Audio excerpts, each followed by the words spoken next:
దేవుడు చూడండి నీ పాదములకు రాయి తగలదు. కొన్నిసార్లు కొన్ని ప్రమాదాలు సంభవించినప్పుడు విచిత్రపడుతుంటాం. ఇంత పెద్ద ప్రమాదం జరిగింది, నాకు ఒక్క దెబ్బ కూడా తగలలేదు అని సంతోషపడతాం. కానీ దేవుడు ఏం చేస్తున్నాడంటే ఆ దూతలను ఆజ్ఞాపించినప్పుడు వారు మన వద్దకు వచ్చి తమ చేతుల మీదుగా మనల్ని ఎత్తి పట్టుకుంటారు. చూడండి దేవుని ప్రేమ చూడండి, ఎంత ప్రమాదం, ప్రాణం పోయే అంత ప్రమాదం. కానీ మనకు దెబ్బ తాగదు. కారణం ఏంటంటే ఆల్రెడీ దేవుడు దూతలకు ఆజ్ఞాపిస్తాడు, నా కుమారుడు పడిపోయాడు, నా బిడ్డ పడిపోయింది, నువ్వు వెళ్ళు అని ఆజ్ఞాపించినప్పుడు వారు వచ్చి తమ చేతుల మీద ఎత్తి పట్టుకుంటారు. అవును, ఇంత మట్టుకు ఈరోజు మట్టుకు మనం సజీవుల గుంపులో ఉన్నామంటే అది కేవలము దేవుని కృపయే.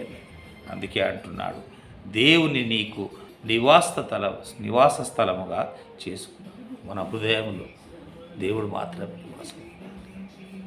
అనేక విధాలుగా మనం ఆలోచనలు ఉంటాం, నీకు కష్టాలు, బాధలు, ఇరుకులు ఏవేవో ఊహించుకుంటాం. కానీ దేవుని ఎప్పుడైతే నివాస స్థలముగా మనం చేసుకొని ఉంటాం, అనేకమైన అపాయముల నుంచి తప్పించబడేవారిగా మనం ఉంటాం.